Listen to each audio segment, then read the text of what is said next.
hogs are wreaking havoc across Georgia, tearing up farmland, spreading disease, and outsmarting hunters. Now, a new state program is rewarding people who go whole hog in fighting back.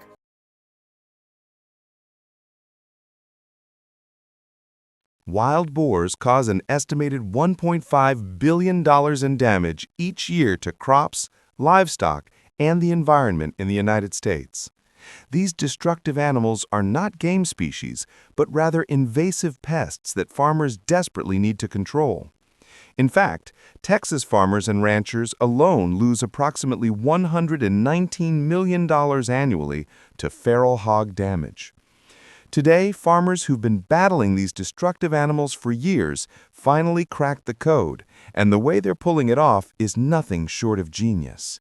How did that happen? Stick around. You'll want to witness this till the very end. Farmers dig ditches to block wild boar invasions. For decades, farmers in different parts of the world tried almost everything to stop wild boars from destroying their hard work, and yet the animals always seemed to find a way through. After countless experiments with electric fences, steel traps, and other modern tools, many of them are now turning back to a method that sounds surprisingly simple: digging trenches around their fields. It is almost ironic, isn't it? After years of investing in high-tech systems, the answer lies in an old straightforward technique that had been used long ago. People began to wonder, almost in disbelief, how far these animals could go. If they were clever enough to outsmart traps, fast enough to dodge hunters, and bold enough to invade farms without hesitation, then what on earth could finally bring them to a halt? The surprising truth isn't found in brute force, but in an ingenious twist of human creativity, one that these animals, for all their instincts, simply cannot outwit. And trust me, you'll want to see how it unfolds, because what happens next is nothing short of brilliant. The problem with traditional fences and traps was always the same. They demanded constant attention and were far too easy for wild boars to outsmart. Farmers complained that electric fences needed daily inspection, as even the smallest gap or faulty wire would be enough for boars to push through. Others pointed out that human mistakes, such as mismatched fence types or poor maintenance, made the barriers weak from the start.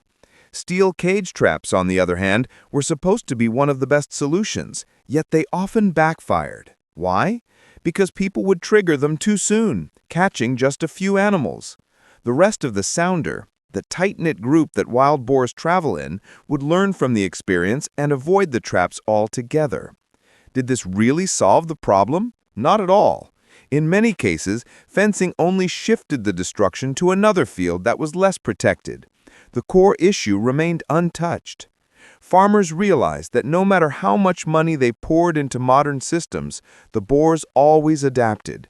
They became more nocturnal, more cautious, and sometimes even bolder. And what could a farmer do when a storm knocked out the electricity, or when a determined boar simply crashed through the barrier? This is where trenches come into play. Unlike fences that require power, upkeep, and endless monitoring, trenches act as natural barriers that the boars cannot easily cross. The idea is simple enough.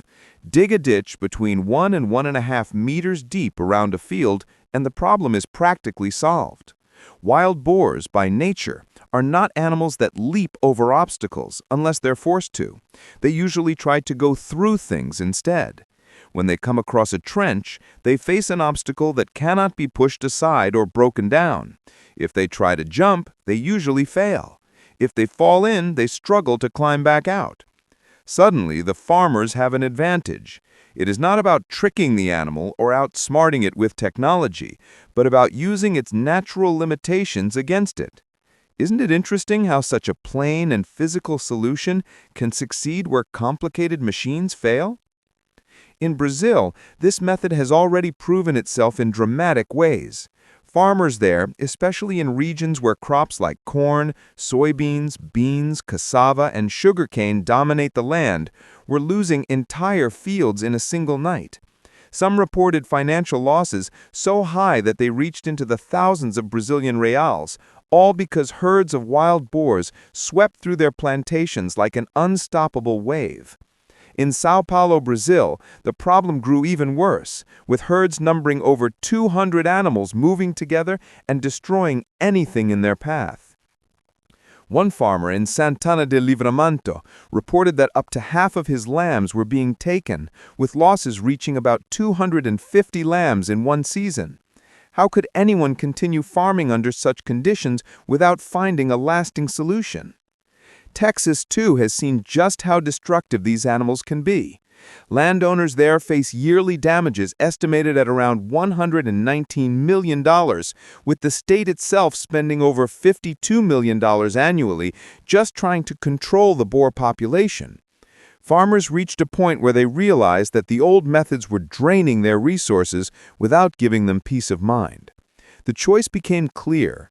Either continue spending endlessly on electric fences, traps, and manpower, or invest in something that could hold up on its own without constant supervision. Many chose the latter, turning to ditches. Of course, there was still an upfront cost. Heavy machinery, skilled workers, and fuel were required to dig trenches wide and deep enough to work. But when weighed against the yearly devastation, the cost made sense. Farmers began to say that while trenches might demand effort in the beginning, they ended up saving time, money, and crops in the long run. In the end, the return to trenches is not only a story about farming, but also a reminder of how humans sometimes complicate things unnecessarily. People spent years believing that advanced technology was the only answer, yet the real solution was lying beneath their feet all along. It makes one wonder, doesn't it? How many other old, forgotten techniques might still have the power to solve today's toughest problems? Farmers across Brazil, Texas, and beyond now tell the same story. Trenches work, they last, and they don't need the constant babysitting that electric fences or traps demand. What once looked like a relic of the past has quietly become one of the most trusted defenses of today. But here's where things take an even more fascinating turn. Before the wild boars are ever caught, farmers have learned to outsmart them in ways that border on psychological warfare. Stay with me till the very end, because this next method is both surprising and unbelievably effective. Traps and feeders condition boars before capture. Farmers who have long battled the damage caused by wild boars have learned that while physical barriers can help to keep these destructive animals out, the real solution lies in removing the existing populations. And how exactly do they do that? The answer is a combination of strategic baiting and carefully designed trapping systems that use the very instincts and behaviors of these animals against them. It has been said that trapping wild pigs successfully begins not with the trap itself, but with understanding the psychology of the animal. Farmers first focus on setting up bait sites near the areas where pigs rest during the day, carefully choosing spots where the scent of food can drift with the wind toward the animals' hiding places. The goal in this first stage is not to capture them right away, but to build trust and create a predictable feeding routine. After all, wouldn't it make sense to let the animals believe that food is safe and always available before springing a trap? Baiting strategies themselves often depend on the local environment, but one common approach involves the use of dry corn. To make it more attractive, farmers sometimes add what they call sour mash, which is simply corn mixed with things like strawberry or grape jello powder and yeast. Over time, this mixture ferments and releases a strong aroma that wild boars find irresistible, but humans usually find foul. The interesting part is that this bait is not just about taste, but also about scent, which plays a big role in drawing pigs from a distance. Farmers have also discovered that the placement of the bait matters just as much as the bait itself. They may dig narrow, deep holes with post-hole diggers and fill them with corn, or they may bury small amounts in loose soil so that pigs are forced to root around for it. In other cases, barrels with small holes are filled so that only one pig can feed at a time. Each of these tactics has the same goal: to create competition, extend feeding time, and give pigs a reason to return regularly, often bringing their whole group along. And doesn't it make sense that when animals believe food is scarce or requires effort to get, they keep coming back to secure their share? But baiting alone does not tell the whole story. To truly outsmart wild boars, farmers have turned to technology in the form of trail cameras. These cameras, quietly watching day and night, provide crucial insights into pig behavior. By recording the size of the groups, the number of animals, and even the habits of certain individuals, farmers can plan more effectively. One could almost compare it to gathering intelligence before making a move. For example, a large group might require a corral trap with 6 or 7 panels to hold them, while a lone boar might only need 3 panels. Camera footage also reveals which pigs are cautious, the ones that refuse to enter a trap easily, allowing farmers to come up with special strategies for those tricky cases. Timing, too, is revealed through the cameras.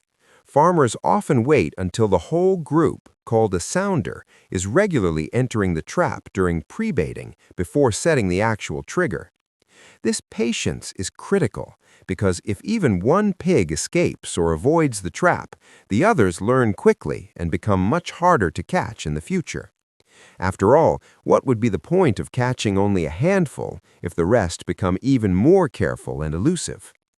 Then comes perhaps the biggest leap forward in wild boar control: remote-triggered traps.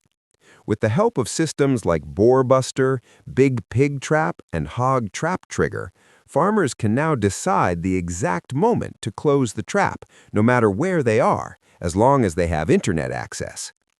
This innovation has made what is called whole sounder removal possible. Unlike older methods that caught less than half of the pigs in an area, this approach often captures nearly 9 out of 10 animals at once. The process is straightforward, but highly strategic. First, farmers identify the group with the help of cameras, then they condition them to feel safe entering the trap, and finally, they trigger the door only when the entire group is inside. Some of these systems close in less than a second, leaving little chance for any pig to escape. Isn't it remarkable how human patience and technology can combine to outsmart animals known for their intelligence? Of course, not every pig falls for the plan. Some individuals, often called trap-shy, refuse to enter no matter how long the conditioning lasts. In such cases, farmers adapt by setting up bait sites nearby and dealing with those particular pigs through other means, sometimes even shooting them if needed. This flexibility ensures that no part of the group is left behind to breed and rebuild the population. And it shows just how much farmers must stay one step ahead, since feral swine are clever enough to learn and avoid danger once they have been exposed to it. In the end, the story of baiting and trapping wild boars is one of patience, strategy, and adaptation. Farmers do not simply rely on one method, but weave together knowledge of animal behavior, the power of scent, careful placement, modern surveillance, and advanced technology to protect their land and livelihoods. One could say it's a battle of wits, raw human determination against centuries of wild animal instinct, and for once it feels like the tide is finally beginning to turn. Farmers, long at the mercy of clever and destructive boars, are discovering tactics that seem almost out of a spy thriller. And if you think the story ends with traps and fences, you're in for a surprise, because the real twist begins under cover of darkness, where cutting-edge technology meets primal survival. Stay with me till the very end, because this is where it gets wild.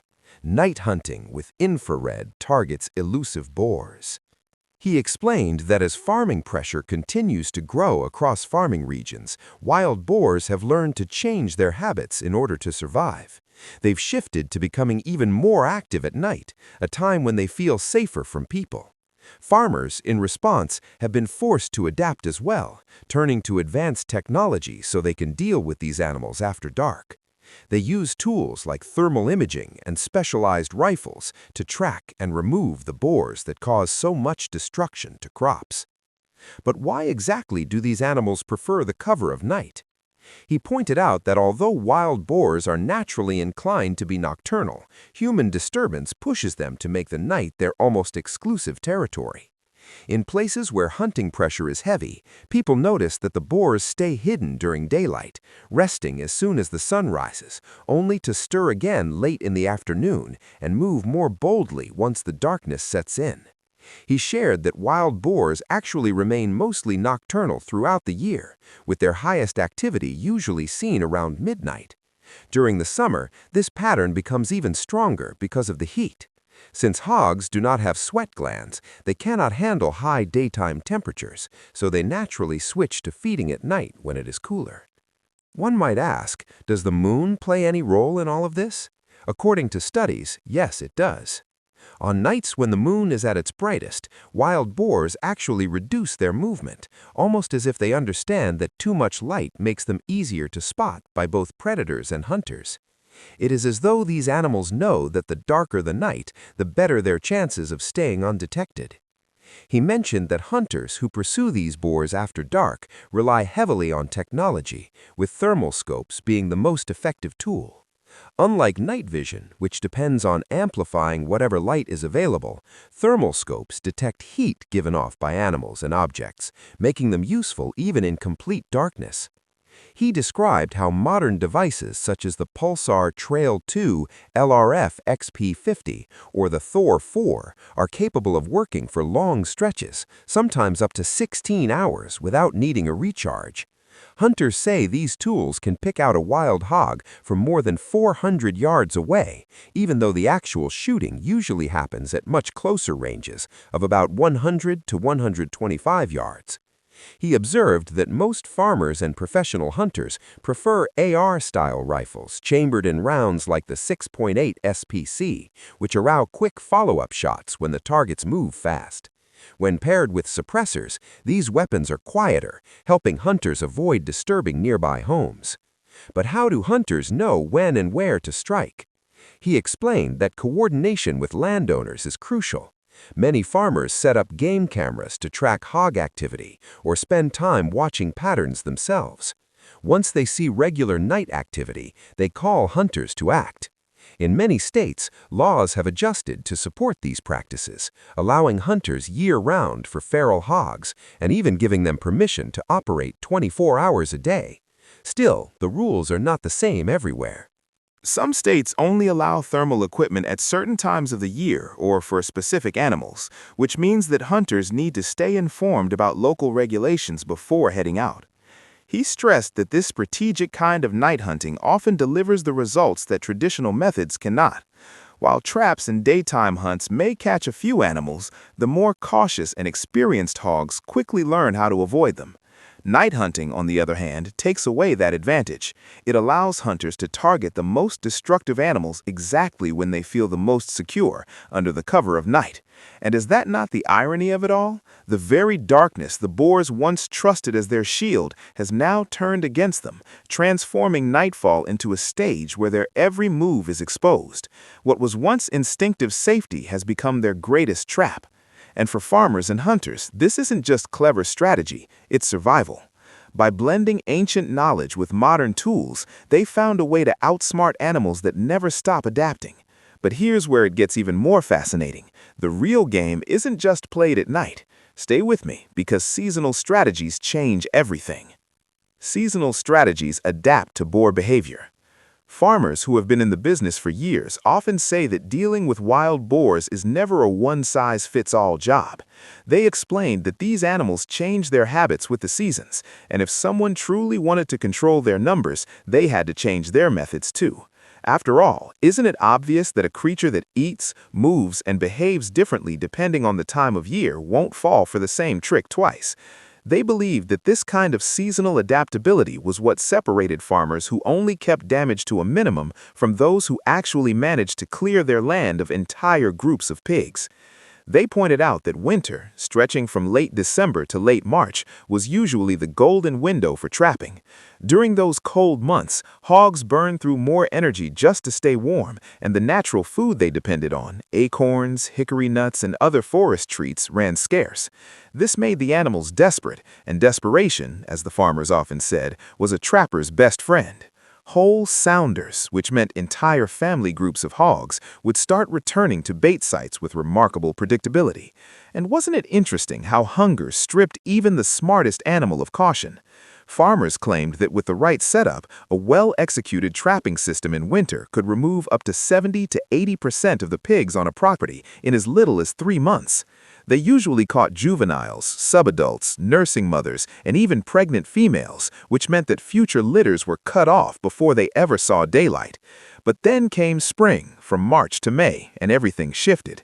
Farmers said that the season of growth was also the season of plenty for hogs. With row crops going into the ground and fresh food like frogs, snakes, and toads waking up from hibernation, traps suddenly lost their appeal. Why would a pig bother with bait when nature was serving a buffet? That was when many turned to night shooting as their go-to strategy. They explained that thermal imaging technology gave them an edge, especially under cover of darkness when hogs became bold. This method usually targeted the large, dominant boars and bachelor groups that had been smart enough to avoid the winter traps. Wasn't it ironic, they often asked, that the very animals clever enough to survive the first round became the most destructive during spring planting? By this stage, farmers often managed to cut down another 10 to 20% of the hog population. By summer, from June through August, the game became even trickier. The hogs that were still alive had already proved their intelligence. Farmers like to describe these survivors as the smartest of the lot, the ones that had somehow learned from failed capture attempts. These weren't pigs that stumbled into traps blindly. Instead, they were creatures that moved cautiously and relied on instinct sharpened by experience. Farmers explained that during the scorching summer months, water became the hog's greatest weakness.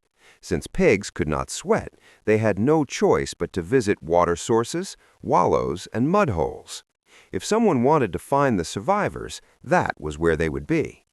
To track them, hunters set up as many as 10 to 15 high-definition cameras for every 250 acres of land, building patterns and learning routines.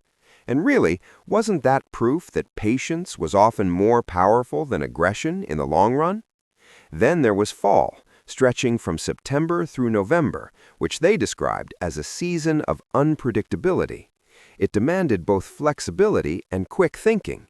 During these months, farmers used what they called hybrid methods, blending strategies depending on how conditions shifted. Why? Because fall was when crops matured and mast began to drop, luring hogs into places they might have avoided in other seasons. Add to that the pressure of deer hunters on neighboring properties, which often drove fresh sounders into farmland, and suddenly the battle wasn't just with survivors, but with newcomers too. Farmers explained that wild boars could migrate as far as 19 miles in search of food, and that meant new groups could show up overnight. To stay ahead, farmers had to be ready to switch approaches at a moment's notice. At the end of the day, the lesson they kept repeating was that managing wild boars was not a matter of brute strength or single tactics. It was about reading the land, the seasons, and the animals themselves. After all, wasn't it true that survival in farming, just like in hunting, came down to who adapted the fastest? Those who clung too tightly to old habits often found themselves with empty fields, while those who adapted learned that survival was never about one battle, but about patience, timing, and resilience across the seasons. That lesson wasn't just about crops, it was about life, and about realizing that real victories are never quick wins. And just when it seemed like the hog problem was finally solved, a deeper truth emerged. No farmer could fight alone. That's where the power of working together comes in. So stay with me, because this next part will surprise you. Community coordination prevents reinfestation. He explained that successful wild boar control was not something a single farmer or landowner could tackle alone. It extended far beyond one farm's fences or boundaries, reaching across neighboring properties and even into county and state jurisdictions. He noted that it was not enough for one person to set traps or install cameras if the land next door remained unprotected. Why? Because, as he put it, wild boars were like water, always finding a way to flow into any available space. He said neighbors had to work together if they truly wanted to see results. After all, what good was it if one property became hog-free, only for the herd to move straight into the next piece of land? He compared it to a chain where every link mattered, and he asked, almost rhetorically, what use was the strongest link if the one beside it broke? He pointed out that this idea was not just a theory, but something proven in real life. He spoke about how, in 2016, a group of landowners took part in the Integrated Wild Pig Control Program and saw success because they decided to act collectively. Each property owner purchased their own trap, camera, and gate system, and instead of working alone, they worked side by side. By doing so, they were not just protecting themselves, but creating a barrier across the community. He asked listeners to imagine what would have happened if only one or two of them had tried. Would the hogs not simply have migrated to the others and continued to multiply? The lesson, he stressed, was that unity made all the difference. As he continued, he explained just how clever and mobile these animals could be. When hog numbers grew too large in one area, they did not just stay put, they moved on. If resources ran short or hunting pressure increased, they relocated to more favorable land. He said trail camera footage had shown clear evidence of this, with the same group of hogs showing up in one location on a Monday night and then appearing 2 miles away only a few days later. It left one wondering, how could any farmer feel safe if his neighbor's land was still open to them? He also noted that if one property owner successfully discouraged hogs, the animals often marched straight on to another farm, public land, or even wooded river bottoms where they could hide and regroup. Without cooperation, he explained, it became a cycle. The hogs retreated, rebuilt their numbers, and returned just as strong as before. He went on to say that this was why experts had long called for county-wide and even statewide control efforts. He gave examples, pointing to Illinois, where the collaborative feral swine management task force had been able to remove 95% of the feral swine population in the southern region. Did that not show what coordinated action could achieve? He also mentioned Kansas, where authorities eliminated 10 separate hog populations by refusing to treat the issue as isolated incidents and instead addressing it together. He explained that these successes were not random. They were the result of cooperation between agencies and landowners, with everyone understanding their role in a larger system. He then brought up another important point: transportation bans. He said that without strict rules preventing the movement of hogs, artificial spread became a problem, with animals being relocated, sometimes even intentionally. He explained that this only made the challenge harder, but that many states had begun to act by tightening regulations. He asked the question many were already thinking: how could local victories matter if new hogs were constantly being moved in from elsewhere? Finally, he reminded everyone that this was not only a local or even a state concern. Across North America, cooperation had shown real results. He cited the joint efforts between the United States and Canada as proof that cross-border collaboration was possible and effective. He said it showed that the fight against wild boars was not limited by borders, property lines, or jurisdictions, but depended entirely on people's willingness to work together. And with that, he circled back to his first point. Wild boar control was bigger than any one farm, any one property, or any one county. It was a shared challenge, and only through shared action could it ever truly be solved. With this, we have come to the end of this video. Thanks for watching. If you enjoyed this video, do well to like, comment, and subscribe for more content. To enjoy more thrilling stories, click now on the following video that pops up on your screen.